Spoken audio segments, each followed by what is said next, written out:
A University of Portsmouth student and former Royal Marine has won bronze in the archery event at the 2016 Invictus Games in Florida. The international multi-sport is open to wounded, injured and sick serving personnel and veterans.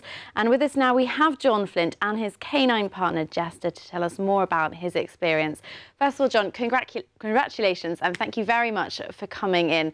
So just first of all, tell me, what was it like going to these games all the way in Florida? It sounds quite exciting. Yeah, it was. It was a fantastic experience to go all the way out there and compete.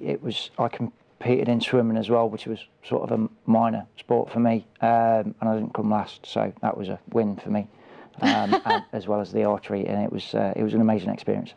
And how did you kind of get involved in the games and training for them? How did that all happen?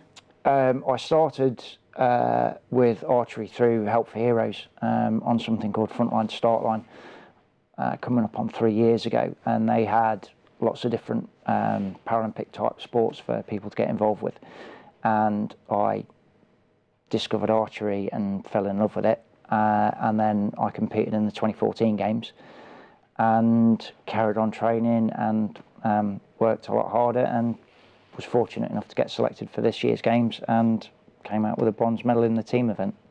And what does it mean for you coming back with this bronze medal? It's really difficult to describe. It's really special. I was thinking about making this my last games because it's all part of recovery, but now I've got the bronze, I kind of want the set, so it looks like I'm going to have to go back into training and try and get selected for Toronto next year. Well, I hope you do that, and best of luck with it. Can you just explain to us what happened to you? So you were in the Royal Marines, what happened? Yeah, I got a spinal injury. I had a broken back that I didn't know that I had. I had a climbing accident in 1996 that I walked away from, but I'd broken my back, and then I had a stress fracture in my spine as well. And it's the stress fracture that's caused all the damage. I grew extra bone and it impinged my spinal cord, so it's left me with quite a few problems. But with the help of my family and Jester, then I get by.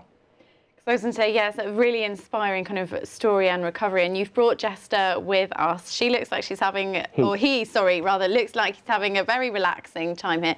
Tell us kind of what Jester helps you with and how it works. Okay, so Jester is from a national charity called Canine Partners, and they supply assistance dogs to people with physical disabilities. And it varies from person to person what they do. But for me, Jester picks things up. If I drop them, I'm not paraplegic, so I can get out of the chair and walk, just not very well. So if I have a fall, he'll go and get my wife, or if there's nobody else in, he'll go and get the phone. And it gives my family freedom as well, because they feel easier about going out and leaving my own with Jester, because they think, well, if there's a problem, Jester's there to help me. So it's about the whole family. And how long have you had Jester? I've only been with Jester about 8 months, but he's my second dog. He's your second dog? Okay, yeah. So you had one before Jester as well? I had a dog called Varric before Jester, but he unfortunately passed away last year. So then I had a bit of time where I was thinking about whether or not I wanted to do another partnership, and once I decided that I did, Canine Partners went through my very long wish list of what I wanted in a dog, and they partnered me with Jester, and he's fantastic. He's an amazing dog. And I mean, he seems so relaxed now. It says, "Don't distract me." I think I had more trouble sort of waking him up.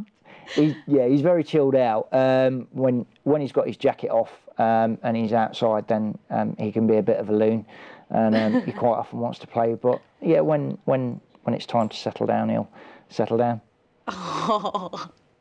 And so you said that you are hoping to go back to the Invictus Games next year, but what other things are going on in your life? I'm studying for a degree in international relations and history at Portsmouth, and next year is my final year, and then after that we'll see where it takes me. I'd like to try and find employment somewhere. Realistically, because of my injuries, it'll only be part-time, but part-time's better than nothing. And training for the games and carry on with swimming as well, I guess, to try and keep me fit. Well, Jon, we wish you the best with that, and I hope we get you back in the studio next year, perhaps with another medal. Yeah, hopefully gold next time. Well, best of luck. Thank you very much. Thanks.